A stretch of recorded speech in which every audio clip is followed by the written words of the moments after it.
Hey, and welcome back to the Natural English podcast. It is really nice to have you here with us again. I am Alex. And I am Sarah. Thanks for listening today, wherever you are in the world. So, how are you doing?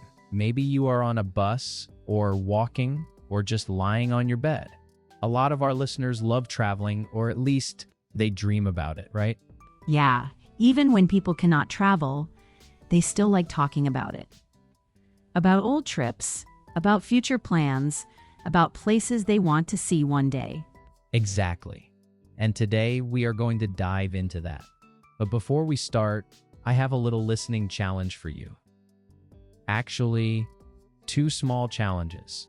Okay, I am curious now. So, first challenge.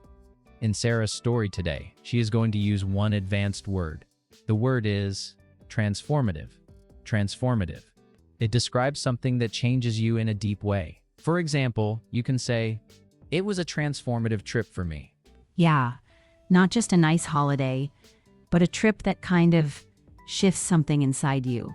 So your first job is listen carefully and catch the moment when she says that word, transformative. And the second challenge is this. While you listen, ask yourself, why was this trip so important to her? Not just fun, but important. So you are listening for the word, and you are also listening for the meaning behind the story. Today's theme is your best trip ever, or maybe your most meaningful trip. Not the fanciest hotel, not the biggest shopping, but the trip that really stayed with you, the one that changed you a little bit.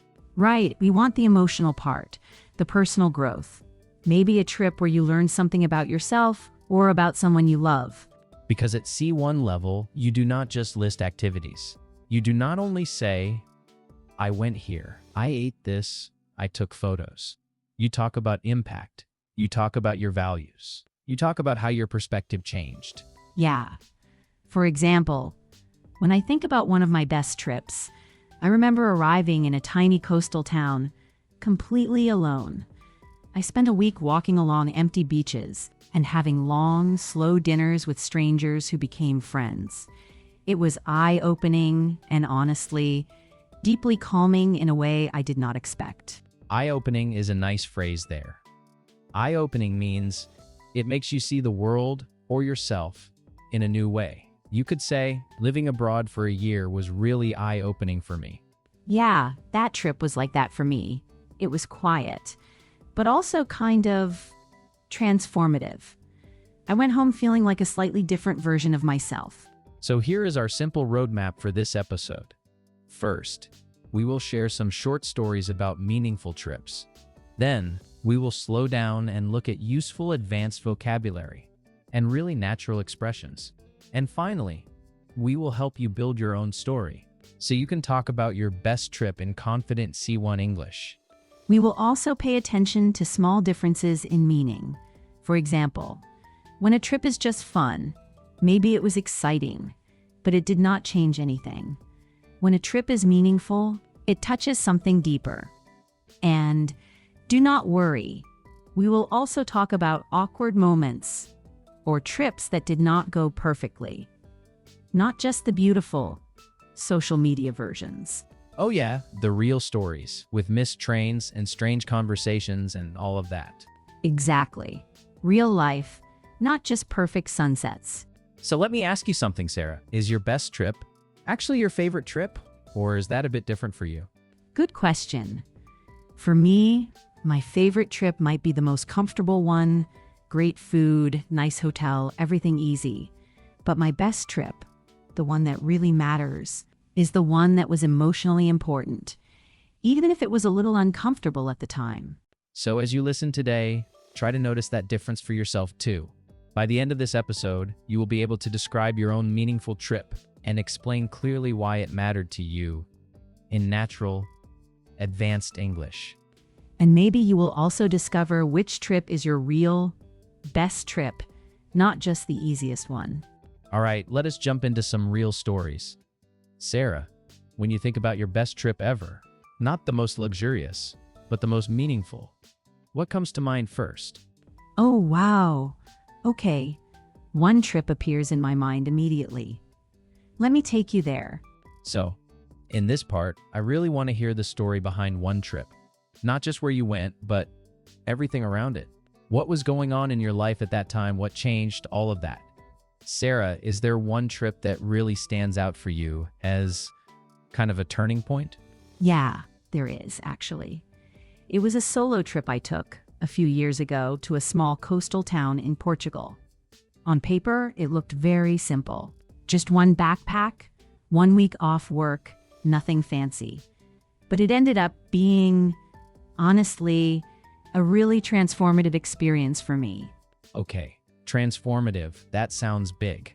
Before we get into what happened there, what was happening in your life just before that trip? So, at that time, I was completely burnt out. I had been saying yes to everything at work, trying to prove myself. I was exhausted, but also kind of numb. I remember waking up and feeling like every day was this heavy copy of the day before. And the strange thing is, from the outside, my life looked great. Good job, busy social life, nice apartment. But inside, I felt really disconnected from myself. So you were sort of running on autopilot, but not really happy. Exactly. And I had this moment one Friday night when I just started crying in the supermarket in front of the yogurt section for no clear reason. And that was the point where I thought, okay, something has to change. So I booked this cheap flight and a small guest house on a cliff without really planning anything. I just knew I needed to get away and be somewhere completely different, where nobody expected anything from me. Right. So when you actually arrived there, what made that trip stand out from all your other travels? From the first day, it forced me out of my comfort zone. Normally, I travel with friends, or I plan every detail. This time, I had almost no plan. I remember stepping out of the tiny bus station. It was windy, it smelled like the ocean, and suddenly I realized, no one here knows me. No one cares about my job title. I am just a random person with a backpack. And that feeling was oddly liberating, but also a bit scary. When you say scary, do you mean like socially scary or more emotionally scary? Both, actually. Socially, I was nervous about eating alone or talking to strangers. Emotionally, I suddenly had no distractions, no emails, no meetings, no one asking me for anything. And that silence can be confronting. But it was also surprisingly grounding. By grounding, I mean, it brought me back to myself, to simple things.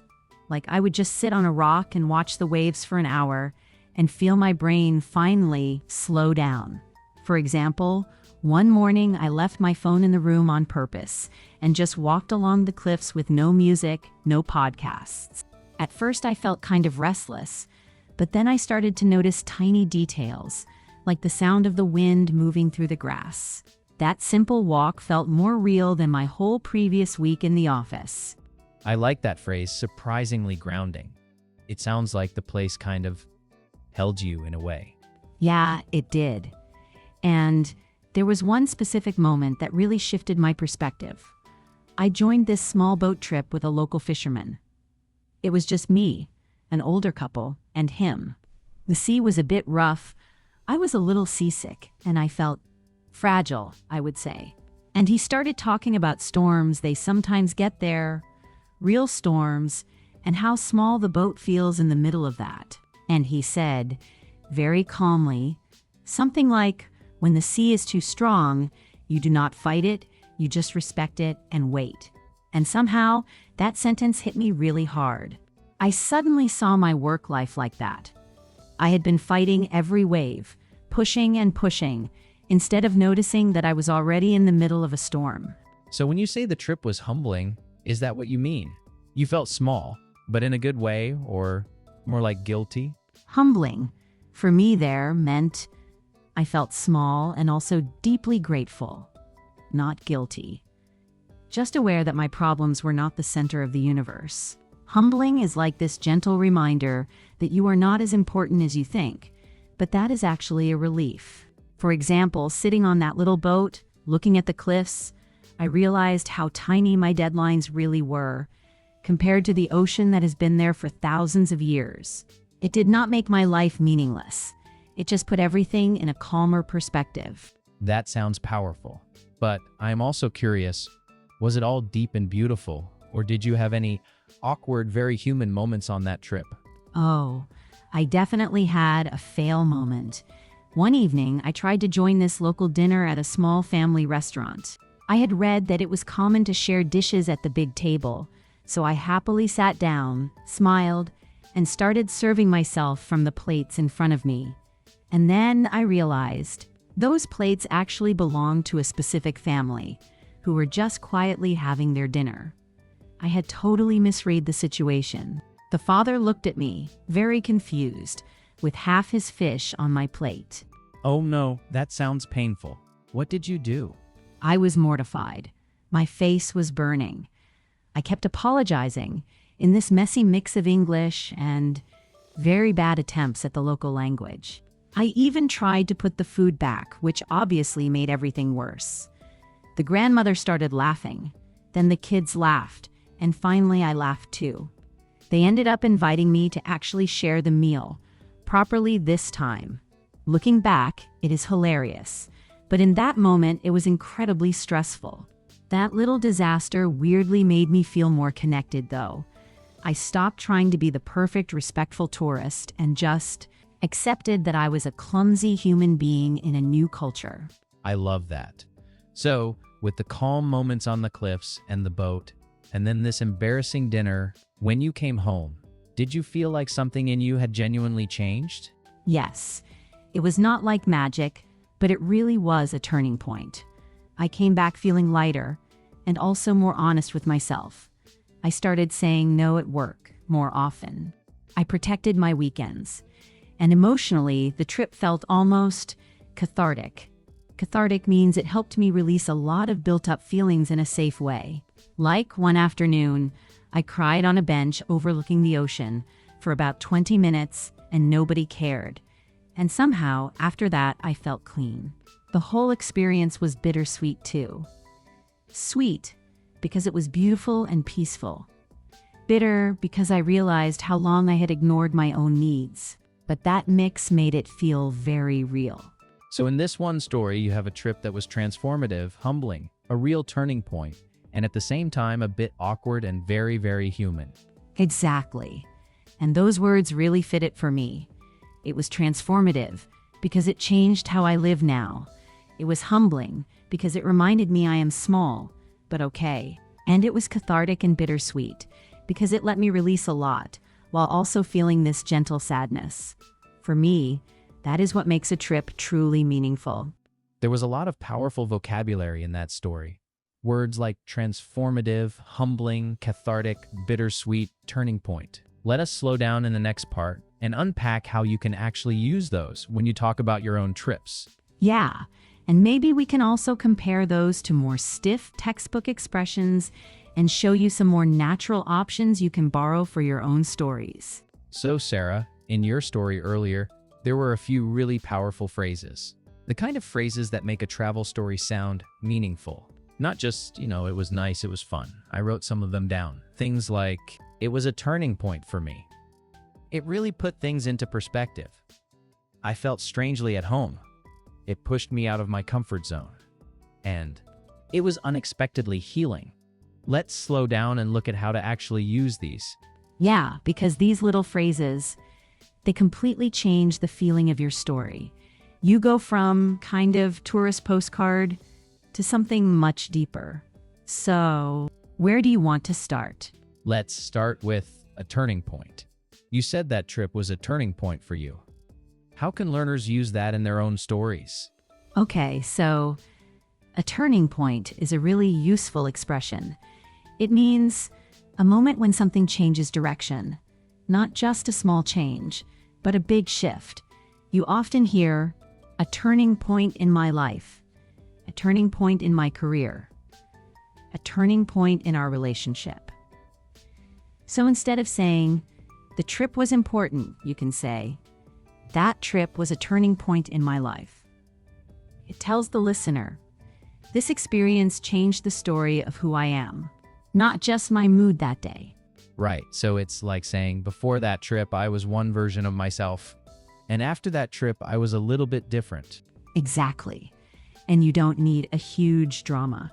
You could say, my semester abroad was a turning point in how I see my home country. Or, that solo trip was a turning point in my confidence. It sounds much richer than just, it was very important. So, yeah, turning point is a great upgrade word. Okay, next one. You said, it really put things into perspective. Can you unpack that? Yeah, I love this phrase. To put something into perspective means an experience helps you see what really matters, or it helps you see the true size of a problem. So maybe you were stressed about emails and deadlines. Then you travel. You see people living in very different conditions. You might say, visiting that village really put my problems into perspective. It doesn't mean your problems disappeared. It means you saw them in a new, more realistic way. So instead of just saying, I learned a lot, you can say, that trip really put my work into perspective, or it put my lifestyle into perspective. It sounds more thoughtful. Yes. And notice the pattern. It put something into perspective. It put my priorities into perspective. It put my health into perspective. You were saying, I saw the bigger picture. That's what makes your story feel meaningful, not just informative. Okay. Another one I liked was, I felt strangely at home. What's happening there? So here, the key word is strangely. I felt strangely at home means I felt comfortable, peaceful, or familiar in a place where, logically, I shouldn't eat. You were kind of surprised by your own feeling. You can also say, the city felt strangely familiar. Or, this little cafe felt strangely like the place where I grew up. It's a soft, emotional way to describe connection with a place, more nuanced than, I liked it, or it was nice. So that strangely adds this little twist, like, I didn't expect to feel this way, but I did. Exactly. You were sharing your inner reaction. And that's what native speakers do a lot. We don't just describe the place. We describe how the place felt inside us. Let's jump to a different kind of phrase. You also said, it pushed me out of my comfort zone. Learners hear this one a lot, but when should they actually use it? So your comfort zone is all the situations where you feel safe and in control. When you say, it pushed me out of my comfort zone, you mean the trip made you do things that felt scary or new or uncomfortable, but in a good way.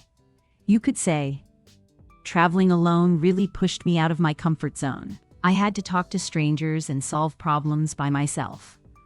Or, trying couch surfing pushed me way out of my comfort zone, but it was worth it. It's perfect for experiences that were challenging, but helped you grow. So if I just say, it was difficult, that's okay, but it pushed me out of my comfort zone adds the idea of growth. Yeah, exactly. Difficult is neutral. Could be bad. It pushed me out of my comfort zone usually suggests it was challenging, but positive. You're almost saying, this was tough, but I'm glad it happened. Okay, one more phrase from your story. You said, it was unexpectedly healing. That's a strong one. How can listeners use that without sounding too dramatic? Yeah, so healing here is emotional, not medical. Unexpectedly healing means you didn't plan it as therapy, but the trip helped you recover from something. Maybe stress, burnout, a breakup, grief. You might say, spending a week by the sea was unexpectedly healing after that intense year at work.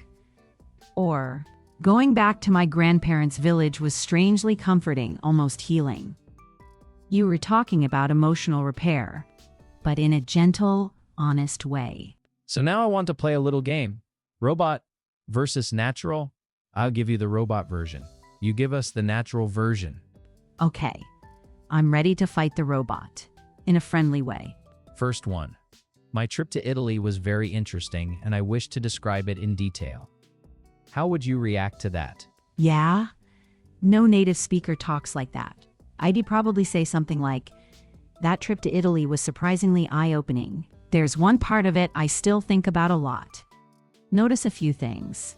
Surprisingly eye-opening is more personal than very interesting.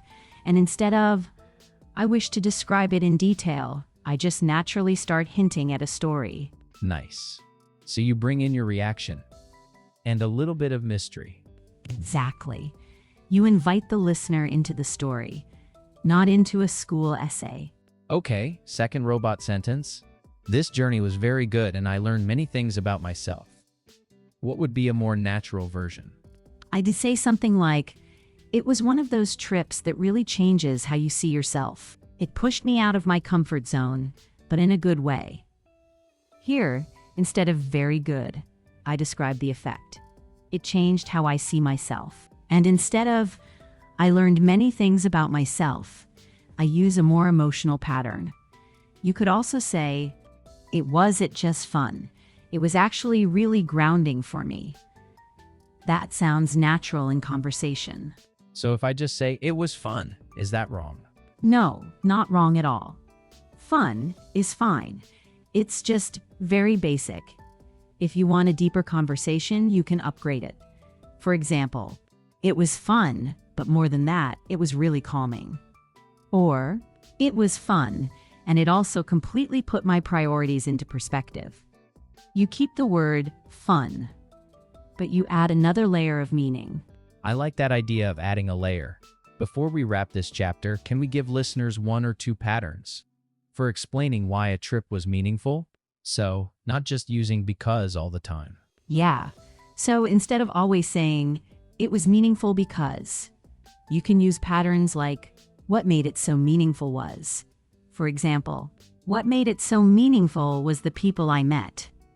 Or, "It stayed with me because," like, "I think it stayed with me because it was a real turning point in how I see my family." These patterns sound very natural, and they push you to say something specific. Not just, "It was good," or, "I learned a lot." Okay, so now, you listening, you have a little toolkit. Phrases like, "It was a turning point." "It really put things into perspective." "It pushed me out of my comfort zone." And you've heard how to make a sentence sound less robotic, more personal.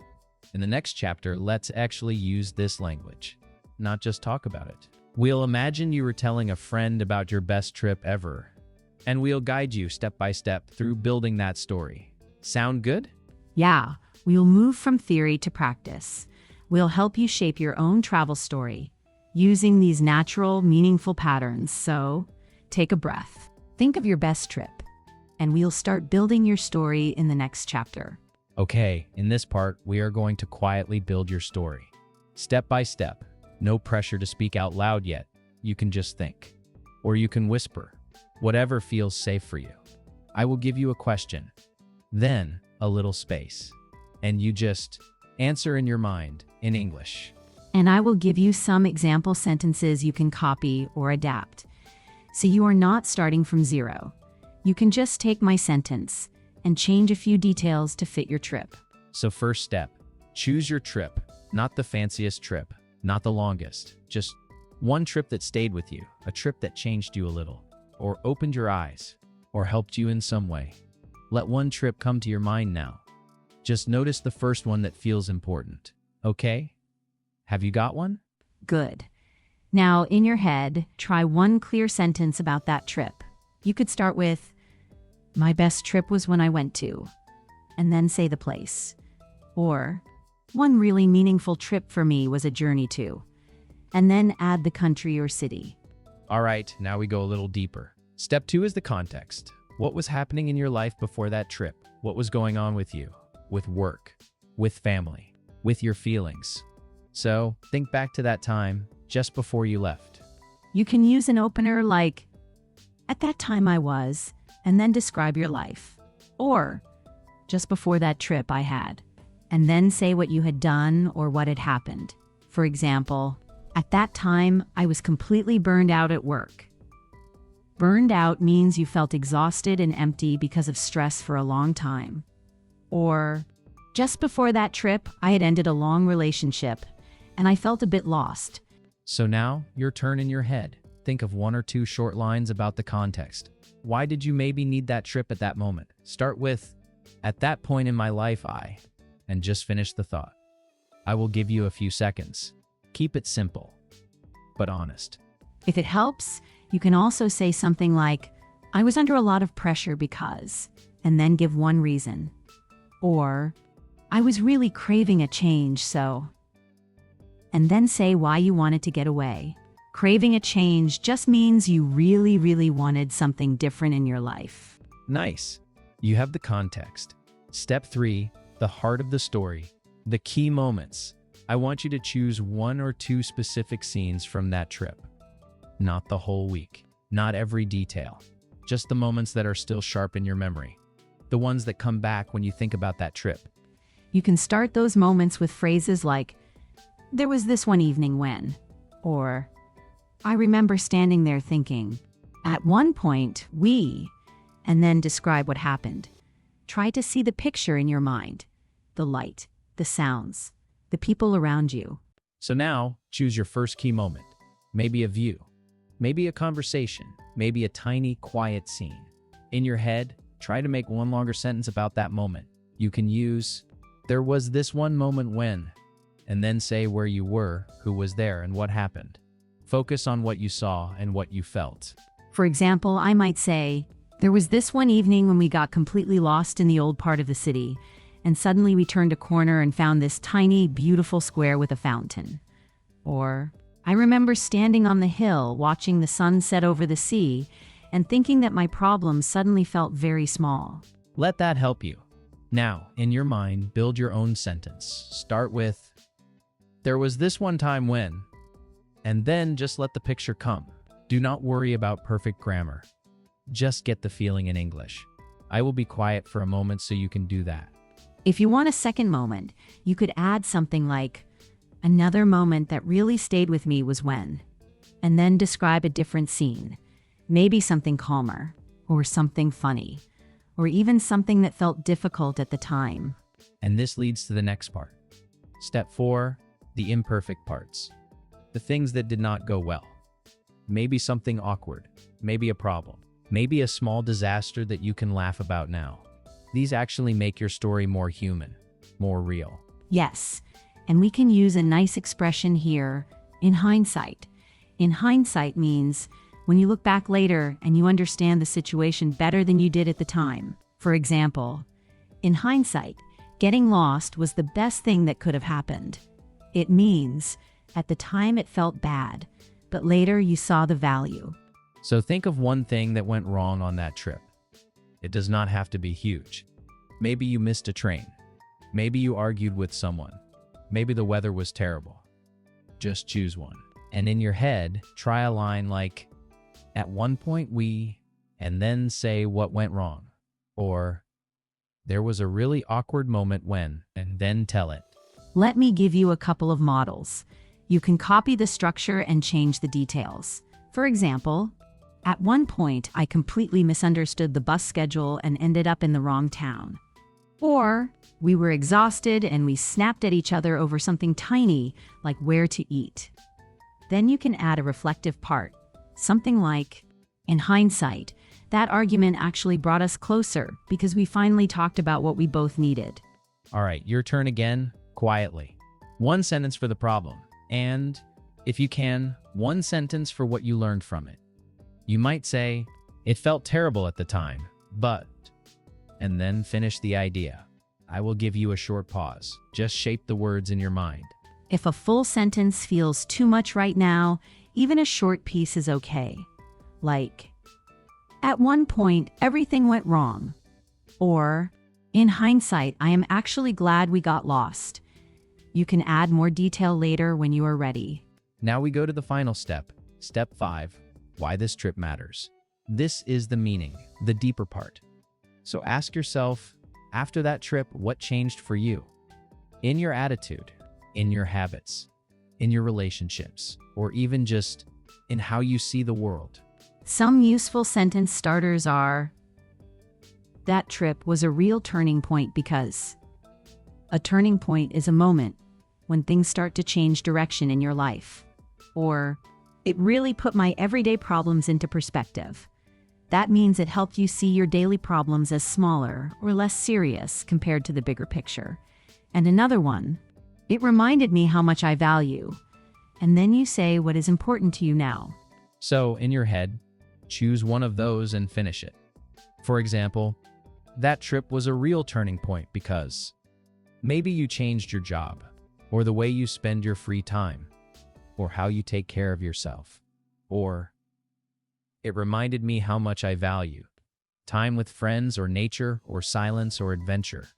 Give yourself a few seconds. Let your answer be honest, even if it is very simple.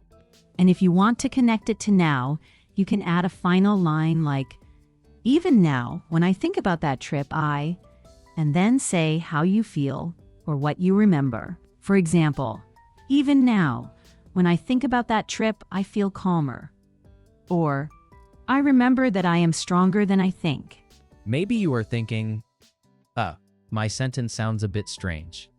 So let us do a quick model. I will pretend to be the learner. I might say, that trip was very important for me because I understand that my job is not so important than my health.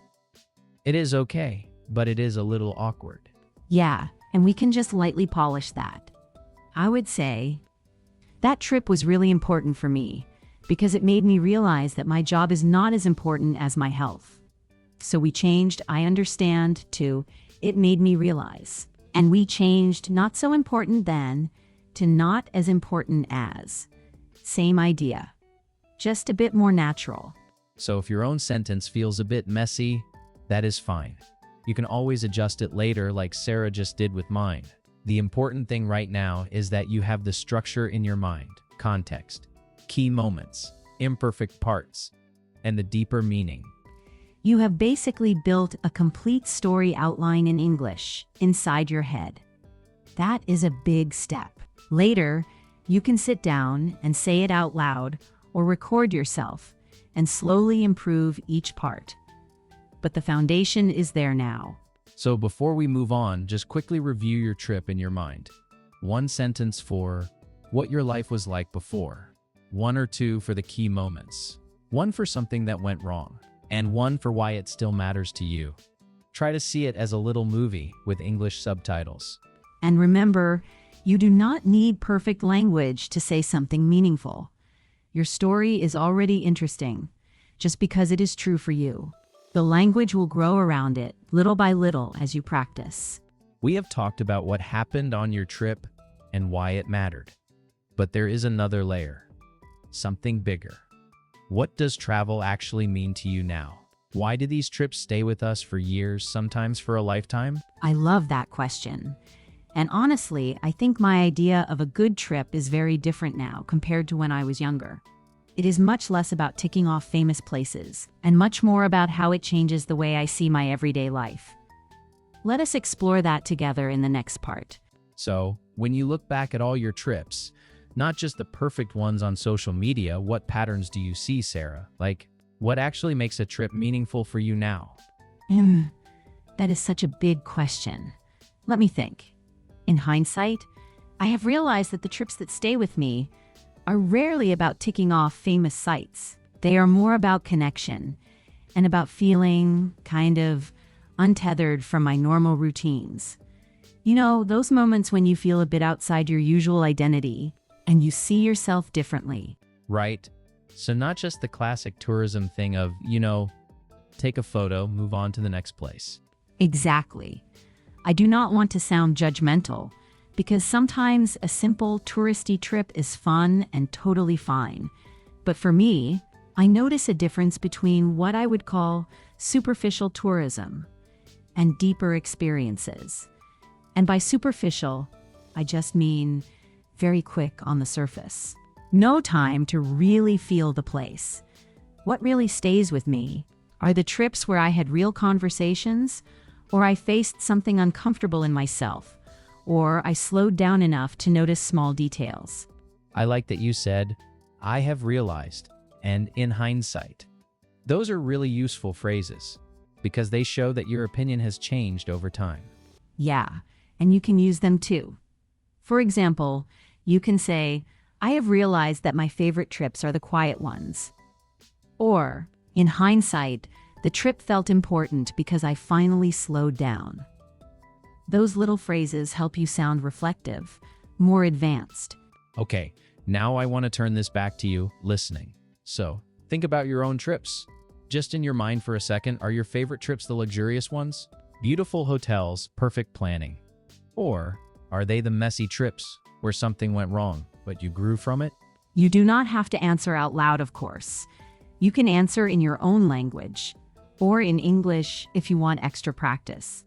But really ask yourself, when you say, that was my best trip, why was it the best? Was it the food, the scenery, or was it something more personal, like a decision you made, or a person you met? You can use a pattern like, for me, a meaningful trip is one where, and then finish the sentence. So maybe, for me, a meaningful trip is one where I feel challenged. Or, for me, a meaningful trip is one where I reconnect with people I care about. Another pattern is, I tend to feel most alive when I travel to. And then you add a type of place. For example, I tend to feel most alive when I travel to chaotic, noisy cities. Or, I tend to feel most alive when I travel to quiet places in nature. Those kinds of sentences help you connect English with your values. And you can go even deeper with something like, travel matters to me because it reminds me that, and then finish it. So, travel matters to me because it reminds me that the world is bigger than my problems.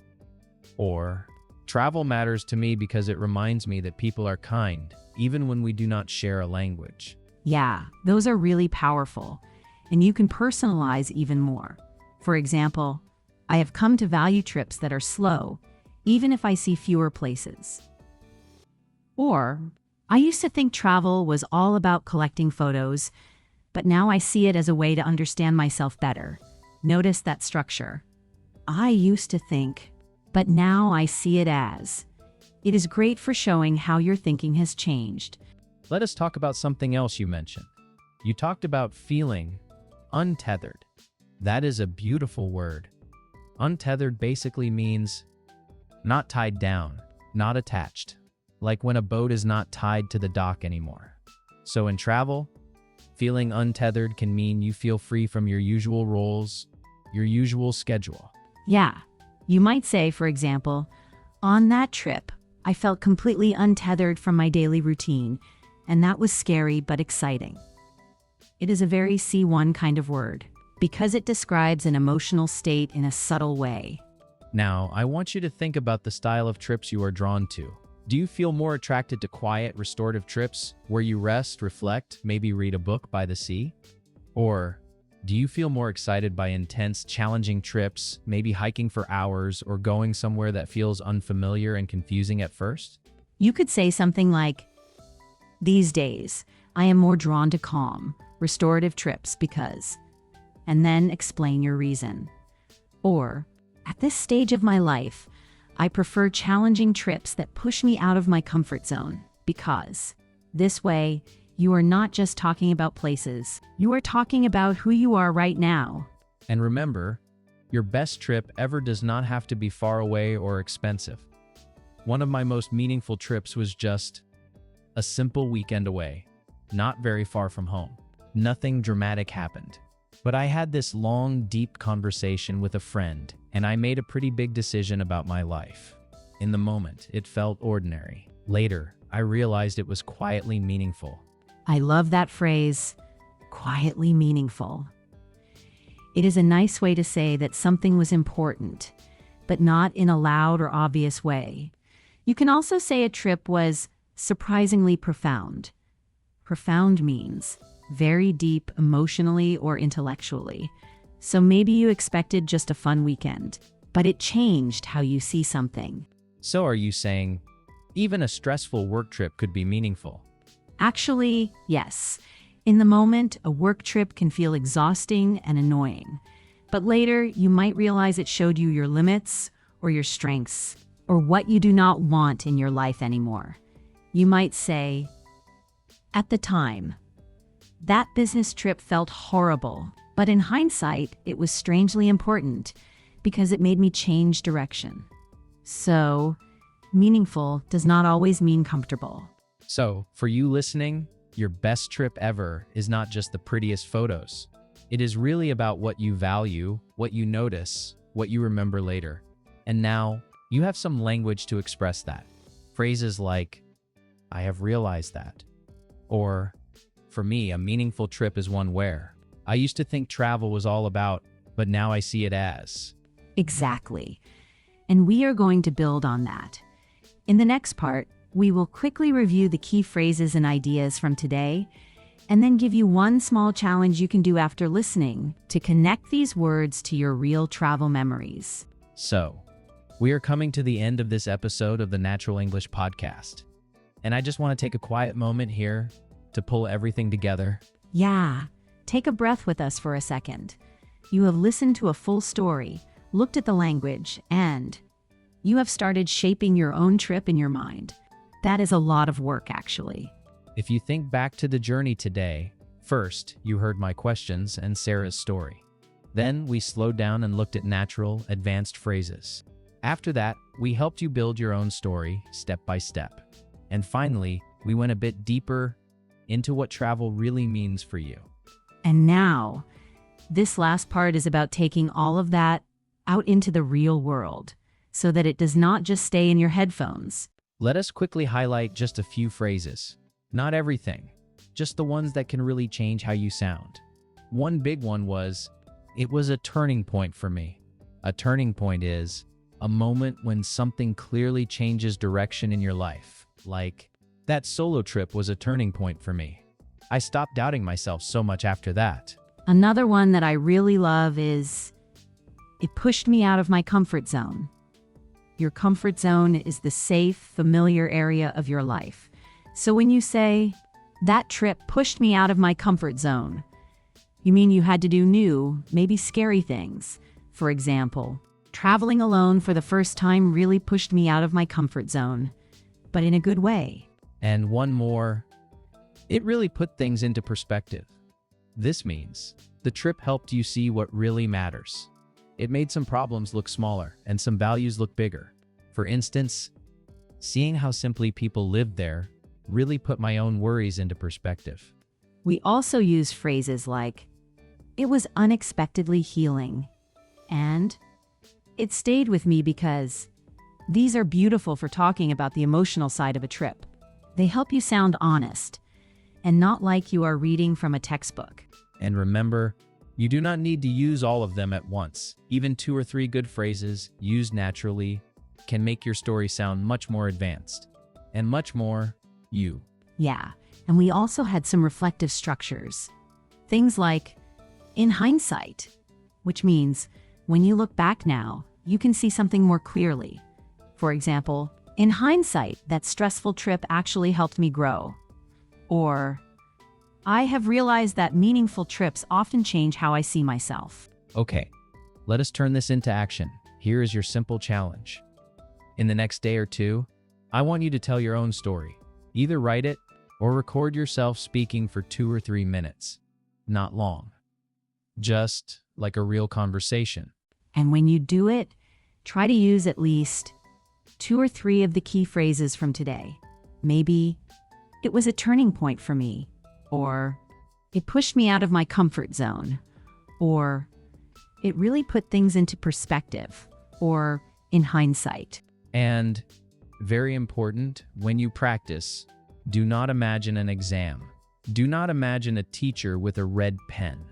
Picture a friend sitting across from you in a cafe, asking, "So, what was your best trip ever?" Exactly. Let your voice be a bit messy, natural. You can pause. You can search for a word. That is fine. That is how people really talk. If you want a simple structure to follow, you can use the one we built earlier. First, give some context. What was your life like before the trip? What were you expecting? Then, move into the key moments on the trip. The important scenes include at least one mistake or awkward moment. Maybe you got lost, missed a train, ordered the wrong thing, or said something funny in another language. Those little failures make the story real. And finally, explain why the trip mattered. Not just why it was fun, but how it changed you. Maybe it was a turning point for me, or it really put things into perspective. Or you can say, since that trip, I have realized that, and finish the sentence. Try to focus on feelings and changes, not just places and activities, instead of only, we visited this temple and that museum. Add things like, I felt strangely calm there, or I did not expect it to be so emotional. That is where the meaning lies. Before we say goodbye, let us go back to the listening challenge from the start. Remember that target word we asked you to listen for? The word was transformative. A transformative trip is a trip that changes you in a deep way. And we also asked you, could you catch why my trip was meaningful, not just fun? In one line, I would say, it mattered because it helped me reconnect with myself and with people I love after a really busy period. So yes, it was beautiful, but it was also quietly healing. When someone asks you about your best trip, you can do the same. Not just, it was great, but a short reason for why it stayed with you. Something like, it stayed with me because it was a turning point for me. Or, in hindsight, it really put things into perspective. And please remember, you are allowed to make mistakes while you speak. Just like on real trips, things go wrong. You miss a bus, you say something weird, and later, those are often your favorite stories. Exactly. So if you make a small grammar mistake, or you forget a word, it is okay. Keep going. The important thing is that you can share what the trip meant to you. And the more you tell this story, the smoother it will become. You might tell it to a friend, to a teacher, or just to yourself in a voice message. Each time, it will feel a little more natural. So, thank you for spending this time with us on the Natural English Podcast. We are really glad you were here thinking about your own journeys while listening to ours. My name is Alex. And I am Sarah. Thank you for listening and for trusting us with your practice. Next time someone asks you, what was your best trip ever? I hope you will feel ready to tell a real, meaningful story. Not perfect English, but true English. We will finish here. Take your time, record your story, and remember, your stories are worth telling in any language. Bye for now.